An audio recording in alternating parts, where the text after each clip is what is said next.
Candidly, I really hope that we can make colorectal cancer a national priority. This is one of the very few cancers that's preventable. There's something we can do about it. We just need more investment in colorectal cancer screening, colorectal cancer research, and we need to recognize that we as a country can make a difference in the trajectory of this disease, which keeps rising rapidly. And so I think, our goal as an organization, as the leading advocacy organization in the country, is to say, hey, we got to stop. We got to do better for our community. And colorectal cancer cannot continue to be the #1 cancer killer. And I'd love to see that change.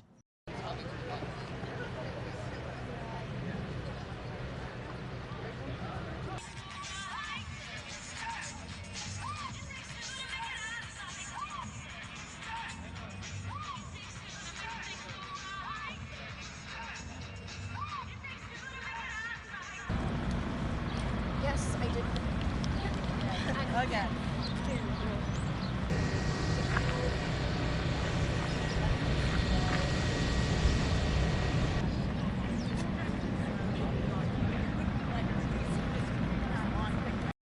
I am a stage 4 colorectal cancer survivor. I was diagnosed at 18 in 2016. I just had graduated high school, had plans to go to college and start my adult life, and that just came to a halt when I had a cancer diagnosis. It was not genetic, it was just in my body.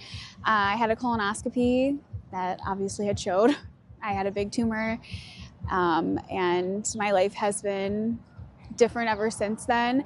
I've been no evidence of disease for almost 9 years, but colorectal cancer still affects my day-to-day life, even though I'm in survivorship. My life has never been the same after that. So.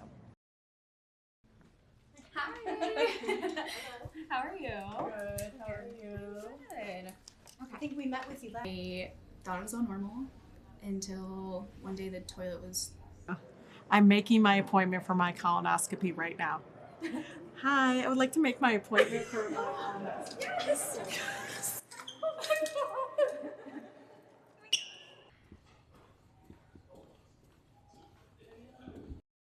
Risk factors are divided into modifiable risk factors or non-modifiable risk factors. So the modifiable risk factors are things like smoking, obesity, red meat consumption, excessive red meat consumption. These are all these are things that you can actually change. And also age of screening. For example, it was 50 at one time. Now we brought it down to 45 because we had seen the trend rise in younger adults. The non-modifiable risk factors are family history. You can't change that in yourself, right? And then things like syndromes, Lynch syndrome, or FAP, which is a type of disease, it's the abbreviation of familial adenomatous polyposis syndrome, which is a disease that affects some individuals and some ethnicities more than others, where you have excessive number of polyps, and you cannot control your genetics, right?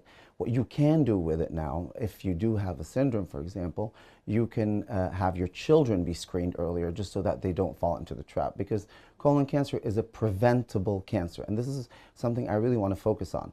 It's not a death sentence if it's caught early, and the whole purpose of Colorectal Cancer Awareness Month and Colorectal Cancer Awareness is the screening purpose of this, because it is a preventable cancer. In 2026, it's really very, very unwise to be diagnosed with it at an advanced age because screening tools are available. Actually, you really should. I'm 35 though, do I? No, if you don't have family history. And you're based in the United States at this point, I'm assuming. In DC. Yes. Oh, in DC. Anemia is a big thing for us to also go ahead and investigate. So weight loss, pretty much, change in bowel habit, abdominal pain, severe abdominal pain that's new, that all of a sudden started out of nowhere. When you're a healthy young individual and you don't, and you can't just brush it off. Abdominal pain is something that needs to be investigated, but the #1 thing I say, specifically in younger patients, is rectal bleeding. Yeah, okay. From Jerusalem. Oh, nice. Actually, my sister-in-law is from Jerusalem too. Oh. Yeah. I think stigma and education are the biggest two barriers. And as long as we continue to push education, as long as we continue to reduce this kind of stigma on getting colonoscopy, or like thinking it's an embarrassing thing or a shameful thing, or you're the only one out of your 10 friends who are getting it. Every human on the planet needs a colonoscopy at the age of 45. Do we start with you asking me a question, or? And one thing I just also want to add is patients who do get it at a younger age tend to have more aggressive forms of cancer than patients who get it at an older age. The fact that, you know, there's no real specific reason for it, but what we think it is, when you're younger, your body tends to be more aggressive, be more forming, and that's why the polyps you form, if you do form them at a younger age, they tend to be bigger and more aggressive in terms of malignant potential.